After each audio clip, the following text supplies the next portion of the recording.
শাহজাহান খানের শুনানিতে আদালতে যে কাণ্ড করলেন আইনজীবীরা।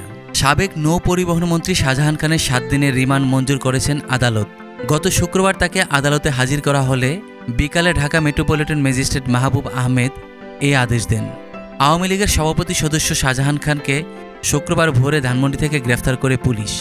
গত 4 আগস্ট আন্দোলন চলাকালে রাজধানীর ধানমন্ডি এলাকায় কিশোর আব্দুল মোতালেব নিহতের ঘটনায় করা মামলায় শাহজাহান খানকে আদালতে হাজির করা হয়। মোতালেবের বাবা আব্দুল মতিন গত 26 আগস্ট সাবেক প্রধানমন্ত্রী শেখ হাসিনা সহ 175 জনের বিরুদ্ধে ধানমন্ডি থানায় এ মামলা করেন।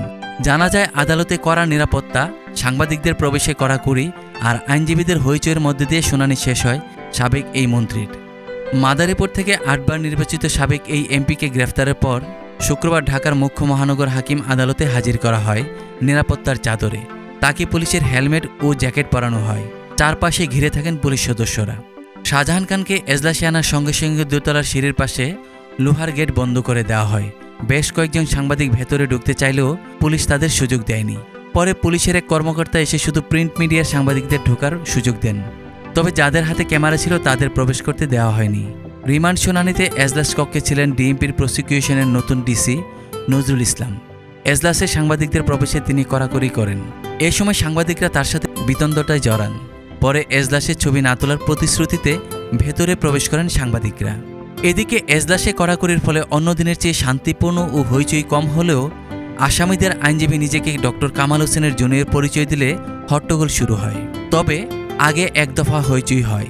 কাঠগড়ায় শাহজাহান খানকে বসার জন্য এক পুলিশ সদস্য চেয়ার এনে দিলে বিএনপিপন্থী আইনজীবীদের একজন বলেছিলেন, 17 বছর অনেক আরামায়েশ হয়েছে, কাঠগড়ায় কোনো চেয়ার দেয়া যাবে না। আইনজীবীদের ক্ষোভের মুখে চেয়ারটি পরে বের করে নিয়ে যান ওই পুলিশ সদস্য। আদালতে রাষ্ট্রপক্ষের শুনানিতে সহায়তা করেন আইনজীবী মোহাম্মদ মাসুদুর রহমান বাদল, আনোয়ারুল ইসলাম ও মোহাম্মদ কাইম হোসেন নয়ন। আইনজীবী বাদল বলেন, এই আসামি 14 দলের নেতাদের পরিকল্পনায় সরাসরি নির্দেশে প্রত্যক্ষ ও পরোক্ষ অংশগ্রহণে নিরীহ ছাত্র জনতার উপর নির্বিচারে গুলি ও শারীরিক নির্যাতন চালান। ধানমন্ডিতে আন্দোলনের মধ্যে নোয়াখালীর বেগমগঞ্জ উপজেলার আব্দুল মতিনের 14 বছরের ছেলে আব্দুল মোতালিব বুকে ও গুলি লাগলে নিহত হন। এ ঘটনার সুষ্ঠু তদন্তের জন্য শাহজাহান খানের রিমান্ড আবশ্যক।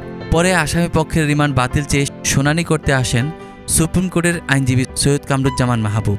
আইনজীবী শ্রী প্রাণনাথ এ সময় তাকে ডক্টর কামাল হোসেনের জুনিয়র পরিচয় করে দিলে হইচই শুরু করেন বিএনপিপন্থী আইনজীবীরা।